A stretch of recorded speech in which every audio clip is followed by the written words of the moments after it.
Our mind is a bucket. And some of you guys have bigger buckets than others, but we all have these buckets. And if you are not intentional about what you're letting in those buckets, I promise you the enemy's putting all kinds of stuff in there.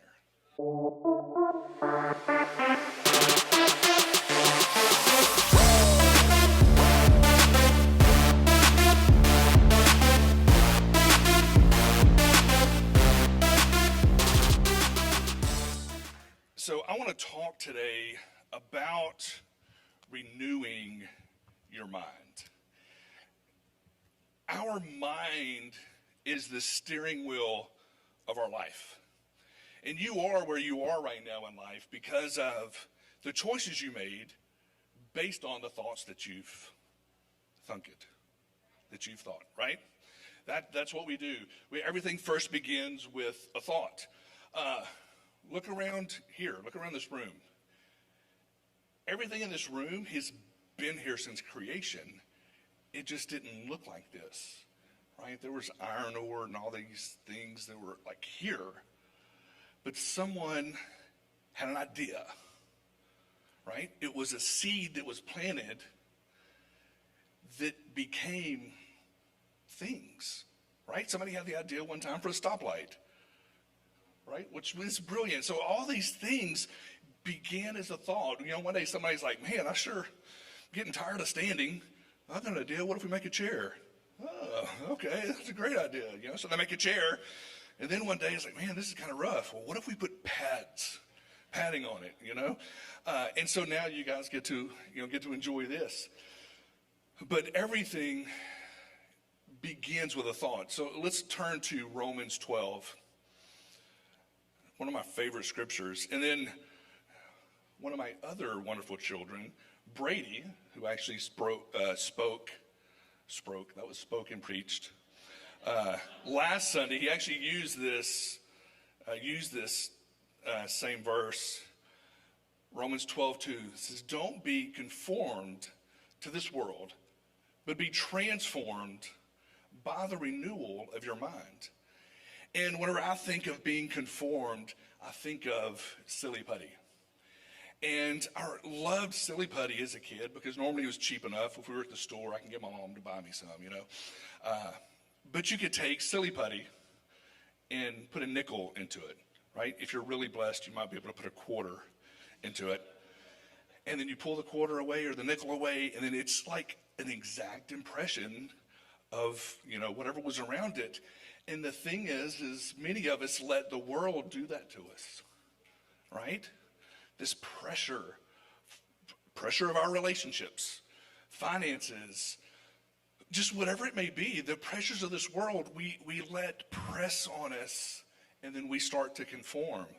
But the word is telling us that that's not what we're supposed to do. But we're supposed to be transformed, right? It's intentional to be transformed, and we do that by the renewing of our mind. You don't know just how powerful our minds are. We talked about all the things in here, but do you know that the only way the enemy tempts us is through our thoughts? Right? He's not going to physically pick you up and put you in a situation, right? It starts with a temptation, a thought. And then he just looks to see what we do with it, right? He can't read our mind. We'll talk more about that in a minute, but he just wants to see what we're going to do with that seed that he planted. And if he sees that that's starting to take root, well, then he's going to start watering it and fertilizing it, right? And it's like weeds in a garden. You don't plant weeds. They're going to come on their own, right? You have to proactively keep the weeds out of the garden. James 4:7 says, "Submit yourselves to God.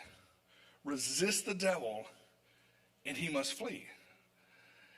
And we have to resist him in our mind. That's where it all starts.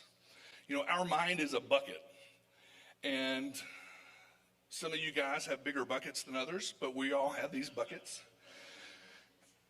And if you are not intentional about what you're letting in those buckets, I promise you the enemy's putting all kinds of stuff in there. We have to be intentional about what we allow in there. Sometimes these thoughts we have are temptation in nature. Sometimes they might be bitterness or resentment. Sometimes we have this victim mentality. Yeah, that's all fine and good, but you don't know what I had to deal with growing up. You don't know my story. And we think these things, and then we just use them as excuses. My grandfather said one time,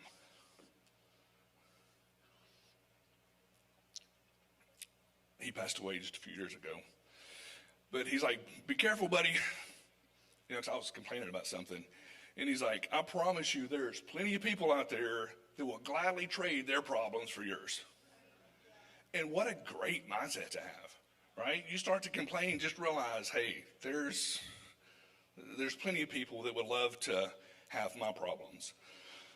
Do you ever find yourself thinking negative, or just being in a negative mood, right? Well, lies and negativity, that is the language of the devil. If we look back into the Garden of Eden, whenever the devil was talking with Eve, it was all negativity and getting her to focus on lack. Genesis 2:16, we don't have this pulled up, but you can write it down in your notes. It says, of every tree of the garden you may freely eat. Right? Every tree you may freely eat. Adam and Eve had everything that they needed. They had everything. Except this one. Don't eat of that one. And the devil came in and put all the attention on what they didn't have. And that's what he does to us, right? He gets us to focus on what we don't have instead of focusing on what we do have. And so they focused on the lack, and then came sin, instead of focusing on all of their abundance. Have you ever seen someone succeed, and then your first thought is you're kind of jealous? Get excited for them. I remember whenever I first got into sales, I was brand new. I didn't have a book of business built yet, and we sold rare coins. And I would see somebody, make a sale and get like a $5,000 commission. And back then, $5,000, that would have lasted us several months. I really could use that. But I would get so excited for them because I knew I am in the place for that to be able to happen to me. Like, I want to learn. I want to become, that person to be able to do that. But a lot of times we find ourselves getting jealous. And the thing is you see somebody having success, but you didn't see everything that came before that they had to do to become a person that could have success. My business coach, okay, let's look at it like this. Success, growth, okay, we'll just say that growth is healthy, right? Define success however you want. If you want to plant an apple seed, okay, an apple seed is not going to give you an apple until it has time to become an apple tree. And a lot of us in here have these seeds that God has placed inside of us, and that we're wondering why we don't have any fruit yet, but we haven't allowed him any time to plant them, to fertilize them, to pour into it. Here at church, we have a process that we like to see people go through to make sure they're taking those next steps and having growth, right? We have next, step one, right? If you're coming here and you're like, this is going to be my home church, or maybe you're like, I kind of like this church. I want to find out a little bit more. So it's a process, right? Here's the next step one. So you can find out more about the church, what we believe, things like that. And then there's next step two, which is where you find out more about who God's created you to be. And then after that, right, everybody that's gone through next, now you get to serve and get plugged in. Then the step in the process is to go through a freedom life group, right? That's the process that we want to see everybody in the church go through, so we know that you're on track to get free from your past. You know, the devil wants to always remind you of what you've done, but God wants to come in and remind you of what he's created you for. And so that's like here at church, that's the purpose we have that process for. My business coach talks about this an awful lot, about the fact that you have to be before you can do, and you have to do before you can have. And he's not the first person I've heard that from. I've heard it from several people, Zig Ziglar, Jim Rohn, Brian Tracy, a bunch of people have talked about that, and it's actually scriptural, right? We just got through talking about the seed, right? It first has to be an apple seed, you know, but it has to take time to become that tree so that it could produce the fruit that people can, you know, have. Whenever, you know, you see somebody succeed and it's frustrating because you're like, why am I not there yet? It's simply because we haven't taken the time to become the person we need to become. Whenever Taylor was in 7th grade, going into 7th grade, she started playing volleyball. And she signed up for, that's Taylor over there, she's actually in my phone, straight up. Her name is Favorite Child. So, hey, in the Bible, they talk about favorites. She's my favorite daughter. Sarah's my favorite daughter-in-law. But whenever Taylor was ready to play volleyball, she signs up for this. They called it a camp, but there was no instruction. It was really these teams playing each other for 2 weeks. And she gets put on a team with all 8th graders, and she's in 7th grade, right? And now to us, we're thinking it's 8th grade. But to a 7th grader, it's 8th grade, right? And she was like, I'm just so, I guess intimidated was probably, you know, the best word. She's like, oh my goodness, you know, they have more experience, they're doing better, I just don't know what I'm gonna do.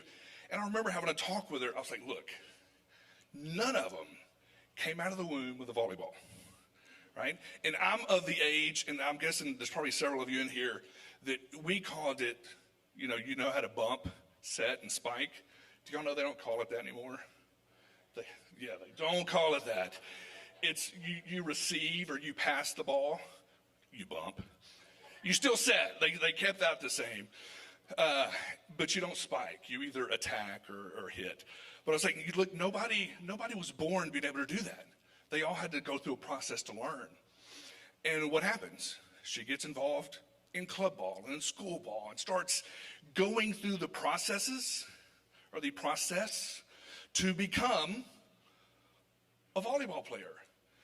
And I remember like her junior year, she didn't even play her senior year. She's like, I'm done. But her junior year, like she was captain of the team. I think they only lost one match like the whole year. They had all this success, but the success didn't start until they all became volleyball players. And in life, too often we get out there and try to play volleyball and we realize, well, it's not as easy to receive the ball as we thought, right? We can barely serve underhand, much less overhand. And we give up. And we think, well, I tried business, but it just didn't work out. I failed, right? No, you just haven't become that person yet, right? You tried doing a thing before you tried being the person that can actually do the thing. And it's just not working, but that's not the process. I actually think there's a very important step before we do. And that is we have to be able to expect that we can do and become that person. You know, so instead of just doing and being that person, to have that thing, it starts in our mind. If you desire, I don't care what you desire, if your desire does not meet your expectations, you're not going to have it. Let's look at it this way. You can desire to have a fantastic marriage, but if you don't expect to have a good marriage, guess what? You're not going to have a good marriage. if you see, we get what we expect, not what we deserve, not what we, thank goodness we don't get what we deserve, but we don't get what we desire, right? We get what we expect. So you want to make sure that the desires, your expectation meets that. My goal as a parent isn't to raise good kids. Our goal as parents is to raise good adults. Adults that have the expectation that they can become the person that God's called them to, so that they can do what God's calling them to do, so they can serve the people that God's called them to serve. We'll talk more about that in just a second. You know, I wrote a new book. It's called The Blessed Entrepreneur. This is a commercial. Pastor Michael actually approached me and asked me about putting some in the merch store, so there's some up there. But when I wrote this book, it's divided into two sections. And the whole first section is all about having the proper mindset when it comes to biblical finances, right? What does the Bible actually say about being successful and having money? The second half of the book is actually practical steps, right? It's how we took an idea and built a business that does multiple seven figures in revenue now. But it started with an idea, but it started with us being able to expect that we can eventually become the person to do the thing, to have the thing, right? So how do we renew our mind? Step one is we have to put good stuff in, right? We all have these buckets. Philippians 4:8 says, whatever is true, whatever is noble, whatever is right, whatever is pure, whatever is lovely, whatever is admirable, if anything is excellent or praiseworthy, think on such things. I love that scripture. When I was in high school, one of my teachers was actually my algebra teacher. I had Algebra 1 and Algebra 2 with this same teacher. And no, actually just Algebra 2. I forgot Algebra 1 was the only time I ever made a C in high school. I had a coach, this is a side, I'm getting sidetracked here. I had a coach that had to teach some class. So they gave him algebra and it was horrible. It was horrible. But anyway, this teacher, I remember one day, this wasn't even something she shared in class. It was a buddy of mine, Tony, and I were talking with her. And she's like, you know, sometimes I find myself getting negative, and I stop. And I look outside, and I find things to thank God for. God, I thank you for the trees. She said, do I feel like saying it? No. She's like, but I make myself, God, you know, I thank you for the trees that are giving us oxygen that we need. You know, I thank you for the birds and the air. I thank you for my job, for my husband. And she says, next thing you know, it's cleared out, right? I'm thinking better thoughts. And I've shared this analogy before about a coffee pot. You know, let's say you show up to work, not a Keurig, but like an old time coffee pot. And it's full of coffee from yesterday, but for whatever reason, you can't pour it out. But you need to clean it out. So what do? You put it under the faucet. And as the clean water starts to go in, right? This is what we do with our minds. We've got all this negative stuff in there. How do you get it out? Well, the first step is you got to start putting good stuff in. And the longer you let it run, it's not going to happen like that, right? Because there's some of those thoughts have been in there for a while, like they've taken root, all right? We got to give it time to let God do his thing and get those out of there. But the longer you leave it under that water, eventually, right, if you're putting enough good stuff in, eventually it's going to clean out, right? You're going to have clear water. So step one in renewing our minds is making sure we're putting good stuff in. Step two is we have to think big. Isaiah 55, 8 and 9. For my thoughts are not your thoughts, neither are your ways my ways, declares the Lord. As the heavens are higher than the earth, so are my ways higher than your ways, and my thoughts are higher than your thoughts. If you can accomplish your goals and your dreams on your own, you are not dreaming big enough, right? There's a story I talk about in the book, and I've shared it before. I didn't share it for a long time because wasn't at all trying to be boastful, but like the Holy Spirit's like, there's a point to this story and other people need to get it. About 10 years ago, give or take, I was in sales, full commission. We've been married 26 years, and pretty much our whole marriage, I've been straight commission, which can be great and can be tough at times. Well, at the time, I was making $60,000 to $70,000 a year, so my goal was 100, right? If it's all up to me and I'm the one, earning it, there's other people I'm working with doing that, so that's my goal. And I write down some other stuff. Habakkuk 2:2 says, write the vision down so that he who reads it can run with it. So that's what I'm doing. I'm writing this vision down, and then I start kind of praying over it. And I remember it like it was yesterday. It's like the Holy Spirit came and stood right beside me, put his arm around me. It's like, hey, let's talk about this $100,000. And immediately I was like, God, I don't want to be greedy, right? Money is not bad. Greed is bad. And I was like, look, I don't want to be greedy. Like, if my cap is 50, if it's 70, whatever, I want to be right where you have me. I would rather be poor and in God's will than wealthy out. Like, I want to be where God has me. And I felt the Holy Spirit say, challenge me, really. He's like, look, you've got this as your goal to make a year. What if you made that your goal to give away a year? Right? I'm talking about totally raise my level of thinking. And at first I'm like, is that even possible? Well, that means I'd have to be making more than that. But yes, there are a lot of people out there and businesses out there that do this. So now the question is, who do I have to become to be able to do the thing, to serve enough people, to earn enough to be able to do this, right? Well, it raised my level of thinking. I was thinking bigger now, right? God challenged me to think bigger, and it raised my expectation. It was no longer just a desire. It was an expectation, right? There's a difference. We can have faith. Expectation is like the best form of faith you can have. When I go to turn on a light switch, I don't hope it turns on. I expect it to turn on, right? That's faith. We should expect God to do what he said he's going to do.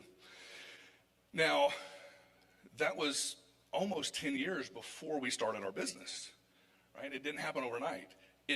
There was a process where I had to become the person God needed me to be. And that is a totally different sermon. But make sure that your expectations meet your desires.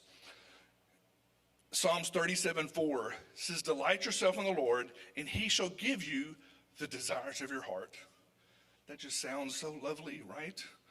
All right, God, I've been praying for that new car. That's not what it's saying here. It's saying that when we delight in him, he gives us the desires in our heart. He gives us his desires. And so many people have asked me, we coach businesses and coach people to start businesses, and like, how do I know what I'm supposed to be doing? Okay, step one, are you delighting in God? Because if you are, what are your desires? All right, now there's some other things here, but there's a good chance that those may be leading to your purpose. Matthew 6:33. But seek first his kingdom and his righteousness, and all these things will be given to you as well. And sometimes we think this is kind of the same thing as Psalms 37:4, right? You kind of see the resemblance. Like, if we do this, we get to have this. But first you have to really understand what these words are. What does it mean to seek his kingdom? The Bible is not a book of religion, right? Since we're talking about thoughts, we're gonna rearrange all the furniture in your head. The Bible is a book on government. It is all about God wanting to establish his kingdom on earth, right? That's what it's about. So if we are to seek his kingdom, we have to first understand what is a kingdom. It is a king's dominion.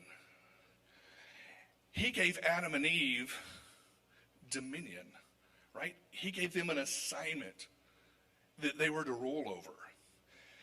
And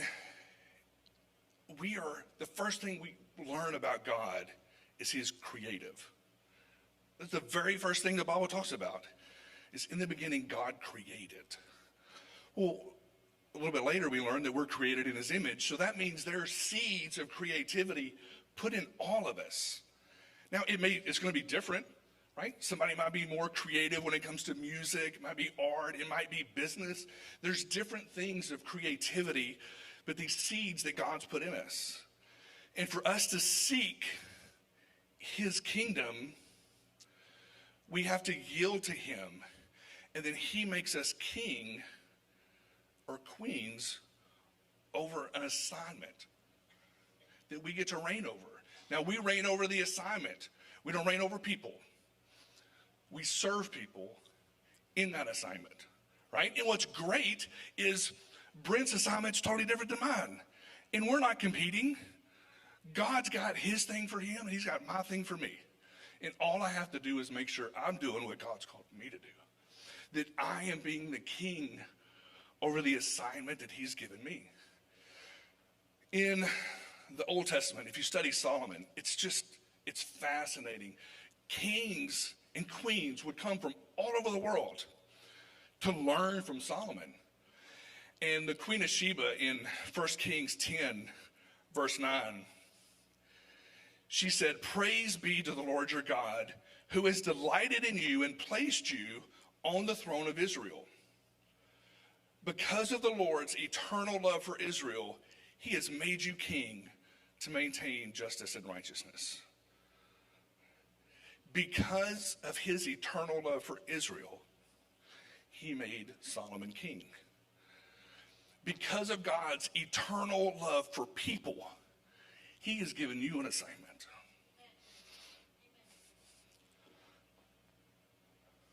That no one else can fulfill but you.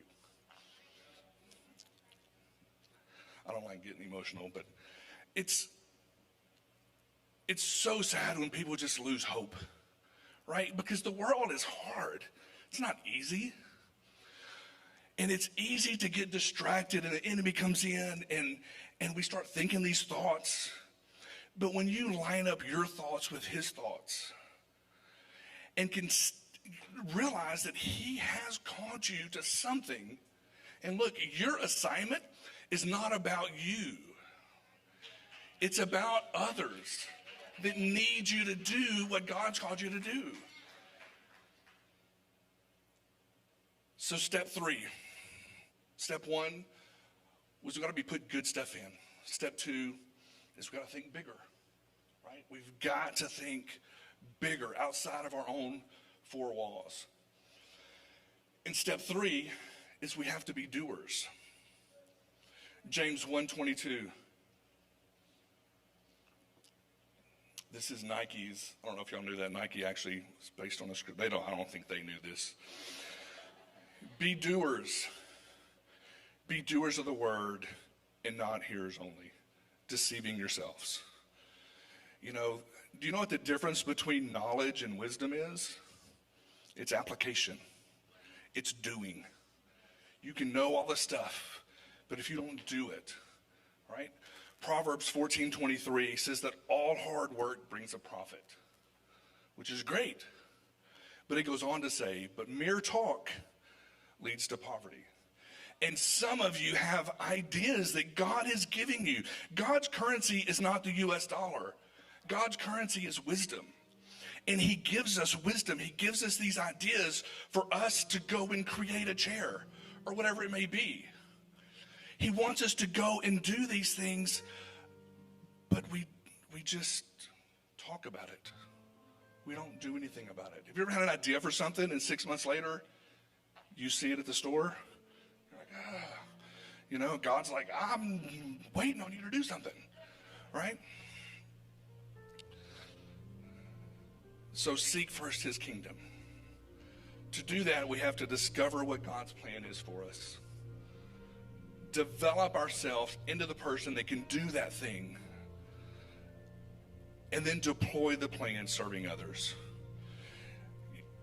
Once you see these people that have success, you'll see that they actually start having success in other areas too. That's the way it works. It's because they have become bigger people. One of the best things you can do for this church is to become a bigger, better person. The best thing you can do for your spouse is to become a better person. You become a better person. If you're more valuable, you bring more value to every relationship that you have. But it all starts with our thoughts. So think good thoughts, or good things in, think big, and then we got to do. So my daughter's getting married here in a couple of months, and they're looking at apartments, and they're so excited. Y'all remember that? Right? I remember the first house we had, and we were just so excited, right? We were excited just to start life together. And then you get the house or the apartment, and you're like, okay, it's time for a bigger house. And then you get a bigger house, and then a little bit later, you're like, I don't want to feel greedy, but I kind of like a bigger house, or a nicer house, or a nicer neighborhood. And we already talked about this. Money's not bad. Greed's bad. And I truly believe God doesn't mind you having things. He doesn't want things having you. I believe one of the reasons we have those desires, it's like God using a carrot, because he knows for us to be able to reach that goal, we have to become more. We have to serve more.